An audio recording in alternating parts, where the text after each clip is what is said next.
Seperti inilah kondisi tempat pengolahan sampah terpadu atau TPST Bantar Gebang di Bekasi, Jawa Barat. Tumpukan sampah yang kian menggunung diperkirakan sudah mencapai lebih dari 40 meter dari ketinggian maksimal 50 meter. Keterbatasan lahan merupakan penyebab utama volume sampah di TPST Bantar Gebang terus meningkat.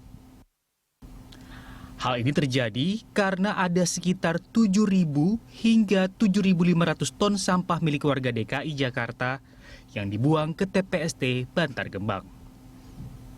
Seluruh sampah ini berasal dari 5 wilayah DKI Jakarta.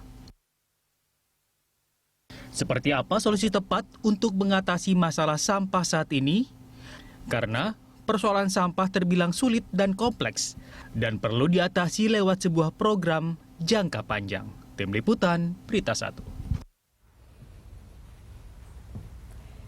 Ya, pemirsa, kondisi tempat pengolahan sampah terpadu Bantar Gebang di Bekasi, Jawa Barat dinilai mengkhawatirkan karena memang nyaris kelebihan kapasitas. Nah, keterbatasan lahan merupakan penyebab utama volume sampah di TPST Bantar Gebang terus bertambah. Rata-rata 7.000 ton sampah warga DKI Jakarta masuk ke TPST Bantar Gebang per harinya. Seperti apa kemudian solusi tepat dan juga solusi jangka panjang untuk mengatasi sampah Jakarta? Nah, sudah terhubung melalui telekonferensi, sudah ada Direktur Jenderal Pengendalian Sampah, Limbah, dan B3 Kementerian Lingkungan Hidup dan Kehutanan. Ada juga Kepala Unit Pengelola Sampah Terpadu Dinas Lingkungan Hidup DKI Jakarta dan juga Ketua Umum Indonesia Solid Waste Association. Oke, saya ingin menyapa terlebih dahulu. Selamat siang, Bu Rosa, Bu Dirjen, Pak Asep, dan juga Bu Sri.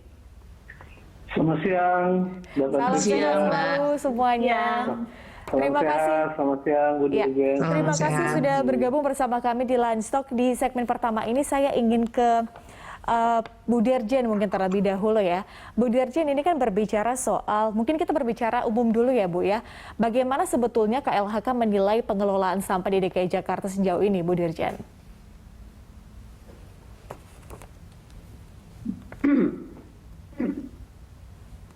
Ya, Mbak, sorry, bisa diulang, agak putus tadi, Mbak. Oke. Maaf.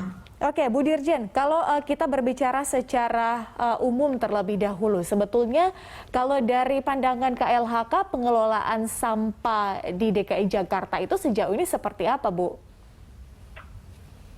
Ya, kalau DKI Jakarta itu kan memang kita tahu bahwa penduduknya padat sekali.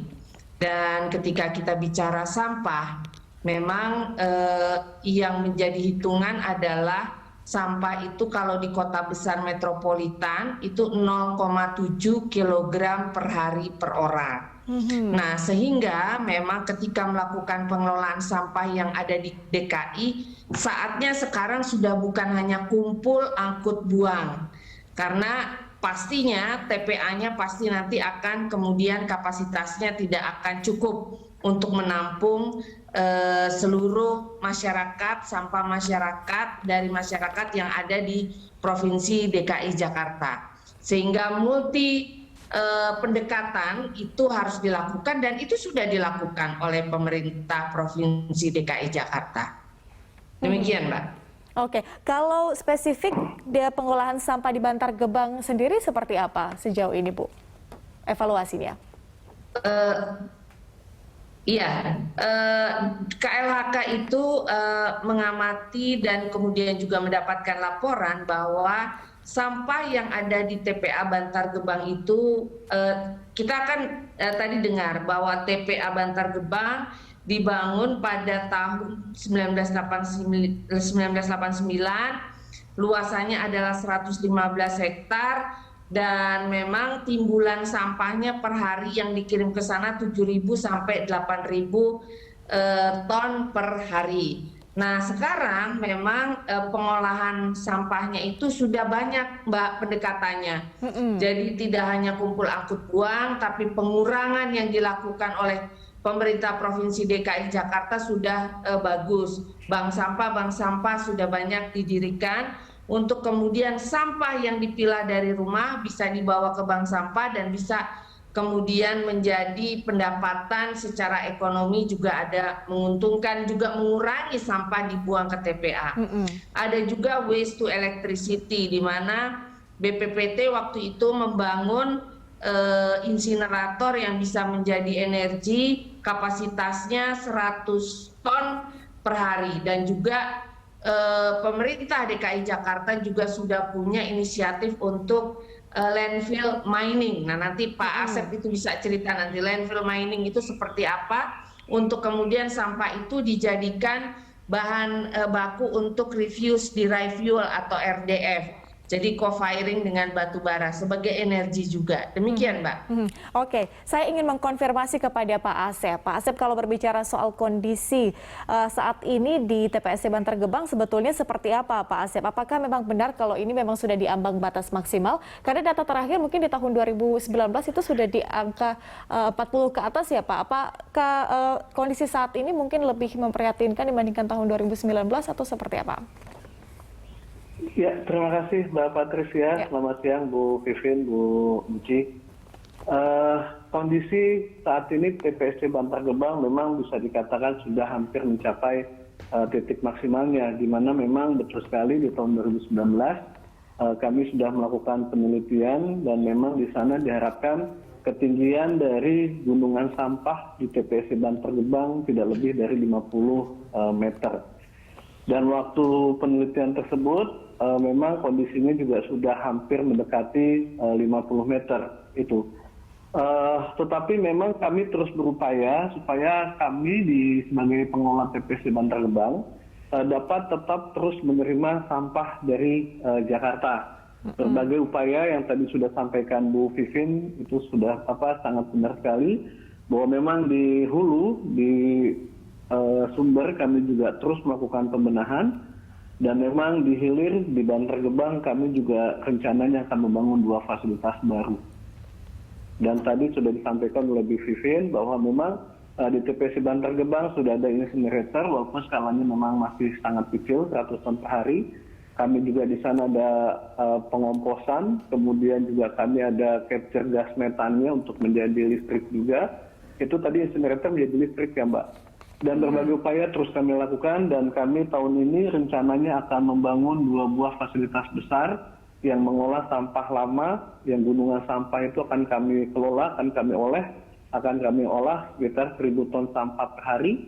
Dan tahun ini pun kami juga akan membangun satu lagi fasilitas mengolah sampah baru, 1.000 ton sampah per hari juga, Mbak, untuk mengantisipasi semakin bertambahnya sampah dari DKI Jakarta. Itu Mbak Patricia. Pak Asep, berarti akan ada penambahan lahan ya, Pak? Iya, betul. Betul sekali. Memang kami akan sudah 2 tahun ini, tahun 2020 kami melakukan pembebasan lahan seluas 3,7 hektar. Dan tahun ini kami pun melakukan pembebasan lahan 3,7 sekian hektar, lebih kurang sekitar 7,5 hektar akan kami bebaskan. Nah, pembebasan lahan tersebut memang tidak kami gunakan untuk menumpuk sampah lagi, Mbak Patricia, tetapi akan kami bangun 2 buah fasilitas besar tersebut yang tadi sudah saya jelaskan. Dan saat ini kami sudah sedang melakukan proses tendernya. Mudah-mudahan nanti di November bisa selesai tender dan langsung konstruksi, dan di September sampai Desember tahun 2022 insya Allah fasilitas tersebut sudah bisa beroperasi, Mbak. Oke, baik. Kita tunggu mungkin di bulan November nanti seperti apa, Pak Asep, karena cukup memprihatinkan ya kalau kita lihat kondisinya saat ini. Kalau saya lihat tadi dari visual atau gambar yang ditampilkan atau diambil oleh tim kami di lapangan. Pak Asep, terima kasih banyak sudah bergabung bersama kami. Nampaknya Pak Asep sedang dalam perjalanan, mungkin ya. Tetap berhati-hati Pak Asep. Semoga sampai di tujuan dengan selamat. Oke, terima kasih. Baik, pemirsa, kita masih akan lanjutkan di segmen berikutnya, masih bersama dengan Dirjen Pengendalian Sampah Limbah dan B3 Kementerian Lingkungan Hidup dan Kehutanan, Bu Rosa Vivien Ratnawati, dan juga Ketua Umum Indonesia Solid Waste, Bu Sri Bebasari. Tetaplah bersama kami.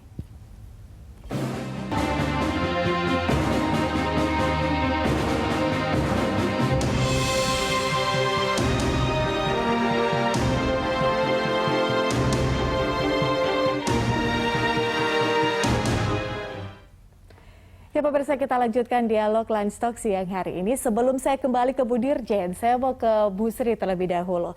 Bu Sri melihat, saya mengutip ya di tahun 2020, Bu Sri Anda pernah mengatakan kalau masalah sampah di Indonesia sudah stadium 5, Bu Sri. Kalau di Jakarta sendiri seperti apa kira-kira kondisinya saat ini? Stadium 5, ya. Jadi sebenarnya TPA bukan hanya TPA di Bantar Gebang saja. Saya lihat memang TPA hampir di seluruh kota di Indonesia itu sudah bilang stadium 5 karena memang sebenarnya sudah tidak layak secara teknologi. Seperti tadi tingginya sudah 50 meter, kemiringan juga sudah lebih dari 30%. Itu sebetulnya ya sudah stadium 5. Jadi karena sudah tidak sesuai dengan kaidah-kaidah yang disebut sanitary landfill gitu. Jadi memang untuk Jakarta ini dari dulu juga kebetulan saya nemenin Jakarta dari tahun 80 ya. Statusnya pun posisinya itu sudah cukup berat karena DKI itu ibarat rumah nggak punya WC sendiri gitu ya. WC-nya itu di tetangga, jadi TPA kita itu di tetangga, jadi kita buang itu ke sana gitu. Nah, salah satu sebetulnya supaya sampah kita tidak semua ke TPA Bantar Gebang, sebetulnya kita sudah punya sebenarnya master plan meskipun belum ditergubkan waktu itu, di mana ya DKI itu harus punya WC sendiri sehingga ke Bantar Gebang itu mungkin hanya residu, dan itu desainnya udah sejak tahun 2009 2010 bahwa DKI harus punya WC sendiri yang kita sebut ITF atau Intermediate Treatment Facility, di mana harus dibangun instalasi yang besar, waste incineration plant yang sekitar 1.000 ton, 2.000, 3.000 ton, sehingga yang dibuang hanya 20% ke sana. Jadi untuk DKI memang kita tidak bisa hanya mengandalkan pengolahan di sumber seperti yang kecil-kecil, memang harus ibaratnya punya WC sendiri, di mana di master plan itu akan didesain 4 incinerator besar. Ada yang 2.000 ton, 1.000 ton. Nah, sebetulnya desainnya itu sudah selesai pada tahun 2010, 2011 sudah ada calon pemenang. Tetapi banyak hal-hal yang akhirnya kadang-kadang pergantian birokrasi pun kadang-kadang tidak menjamin keberlanjutan itu gitu. Sehingga akhirnya Bantar Gebang tetap harus menerima 7.000 ton. Padahal saat itu sudah kita desain bahwa Bantar Gebang itu harus sudah menurun sampai ke 2.000 ton. Akhirnya kita harus redesign. Seperti sekarang ada redesign, kita sebut revitalisasi, di mana kita juga sudah merencanakan untuk landfill mining, RDF, dan lain-lain. Sementara kalau incineration plant BPPT yang hanya 100 ton dibanding 7.000 ton itu masih berupa semacam pilot project lah gitu. Jadi bukan sebagai instalasi yang operasional. Kira-kira seperti itu. Jadi teknologi apa nih Bu Sri yang memang paling kita butuhkan untuk pengelolaan sampah ini? Kalau kita memilih teknologi itu memang seperti memilih obat ya. Bahwa semua obat itu pasti punya efek samping, ya. Tetapi tetap obat itu harus kita minum kalau sesuai dengan penyakitnya gitu. Jadi tidak ada teknologi yang paling baik atau obat yang paling baik, yang ada itu yang paling cocok gitu.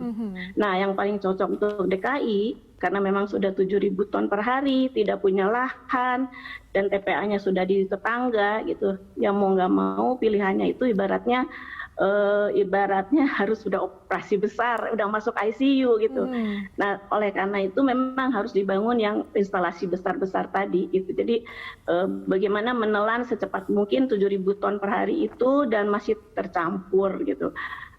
Karena untuk pemilahan itu saya sudah perkenalkan tahun 87 ya, sudah 34 tahun lah. Memang itu suatu program yang perlu waktu sehingga masuknya ke program jangka panjang. Tapi kalau jangka pendek memang kita harus pikirkan bagaimana menelan sesegera mungkin yang 7.000 ton per hari ini.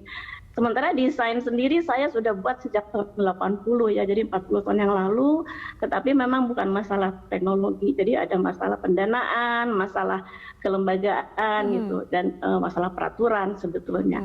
Itu. Jadi saya sendiri kalau satu aja terbangun waste incineration plant itu berarti saya nunggu 40 tahun. Iya. Nah ini juga harus dievaluasi kembali bagaimana kelembagaan dan pendanaan yang cocok gitu. Karena sekarang pun diserahkan kepada BUMD ternyata masih terlambat juga gitu. Jadi akhirnya kasihan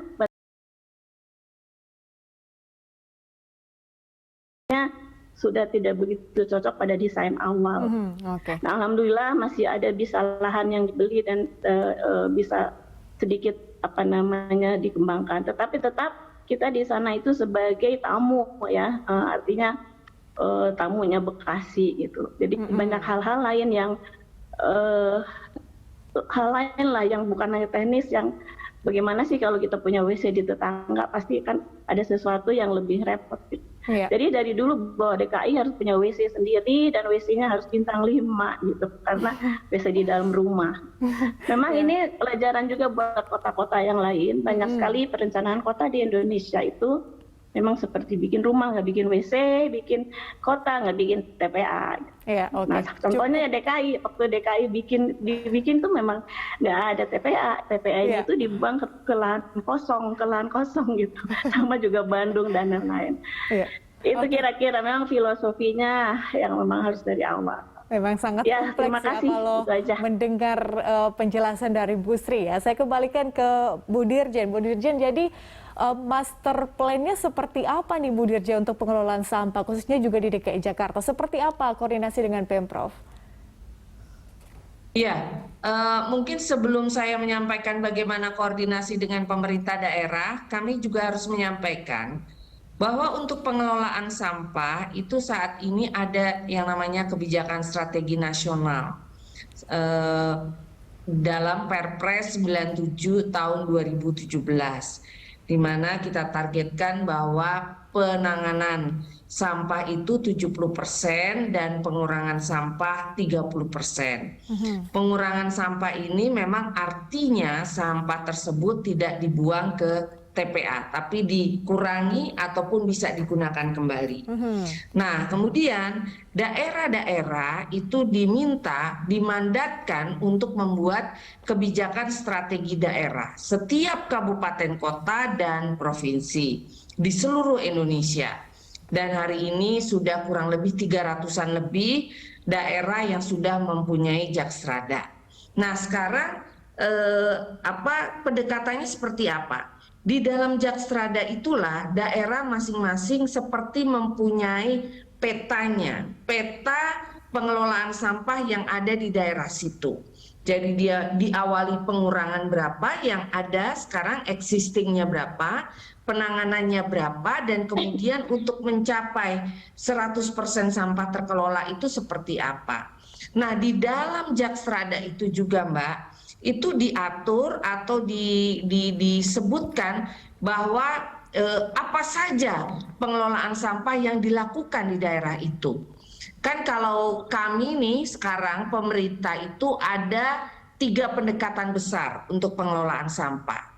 Yang pertama adalah pengurangan sampah dengan less waste. Jadi kalau Mbak Patricia tahu gerakan menggunakan tumbler, kemudian mengurangi sampah atau pakai digital, tidak menghasilkan sampah kertas dan sebagainya, pengurangan itu dilakukan. Dan menurut saya gerakan tumbler itu juga sudah luar biasa, atau belanja dengan kantong belanja bukan sekali pakai, atau kantong belanja yang bisa guna ulang. Nah, itu gerakan pertama. Gerakan kedua adalah circular economy. Bagaimana kemudian sampah itu digunakan sebagai sumber daya. Jadi tidak dibuang ke TPA. Betul sekali apa yang disampaikan oleh senior saya nih, Bu Enci, bahwa udah nggak mungkin banget gitu sampah itu misalnya kayak di DKI Jakarta dengan 7.000 atau 8.000 ton per hari, kemudian semuanya dibuang ke TPA. Kan nggak mungkin itu. Ibu Enci betul banget. Ya, kita harus berpikir sekarang bagaimana caranya untuk mengurangi itu. Ya, antara lain menjadi circular economy. Mbak Patricia, kita butuh bahan baku daur ulang. Bahan baku daur ulang itu dari mana? Dari sampah, Mbak. tapi harus dipilah dulu. Makanya kita punya gerakan pilah sampah dari rumah. Dan yang terakhir adalah dengan pendekatan teknologi. Pendekatan teknologi itulah yang disampaikan oleh Ibu Enci. Gimana caranya ada teknologi yang bisa makan itu semua. 7.000 habis gitu sampahnya. Tapi tentu saja teknologi yang dipakai misalnya refuse derived fuel, di mana DKI Jakarta tuh mencoba menggunakan sampah dengan untuk RDF karena sampahnya udah numpuk di Bantar Gebang, makanya kalimatnya adalah landfill mining. Jadi ada tambang landfill digunakan untuk co-firing batubara, pengganti batubara 10%. Nah, itu teknologi. Tapi saya selalu berpesan di mana-mana Mbak Patricia, ketika mau menggunakan teknologi, pilahlah sampah terlebih dahulu. Karena sampah itu, sampah misalnya botol-botol, air mineral dan sebagainya, itu harganya masih mahal. Harganya bagus gitu loh. Nah, oleh karena itu memang ketika kita mengelola sampah, pendekatannya nggak bisa satu, buang ke TPA misalnya. Dengan teknologi A misalnya, tidak bisa. Indonesia dengan 270 juta, pendekatan untuk pengelolaan sampahnya harus multi approach. Dan salah satunya bahan baku daur ulang harus kita selamatkan. Jangan sampai ada sampah impor lagi masuk ke Indonesia untuk bahan baku, padahal sampah kita di tahun 2020 Mbak Patricia 67,8 juta ton satu tahun. Demikian. Oke, ya itu ada beberapa pendekatan ya yang dilakukan oleh KLHK juga terkait dengan pengurangan sampah, kemudian juga tadi sirkular ekonomi dan juga penggunaan teknologi. Kita akan lanjutkan di segmen berikutnya, Ibu-Ibu. Tetaplah bersama kami, langsung segera kembali usai jeda.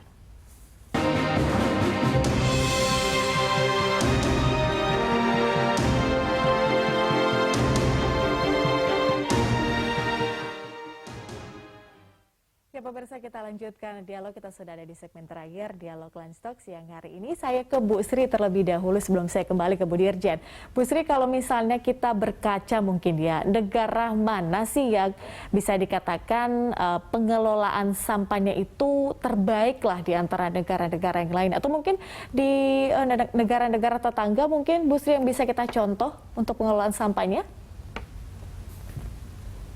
Ya, kalau tetangga ya mungkin kalau untuk kota besar ya atau metropolitan itu Singapura. Singapura itu 5 aspeknya, aspek hukum, kelembagaan, pendanaan, sosial budaya dan teknologinya itu sudah jadi, dan undang-undang sampahnya pun mungkin sudah sekitar 40 tahun yang lalu lah gitu.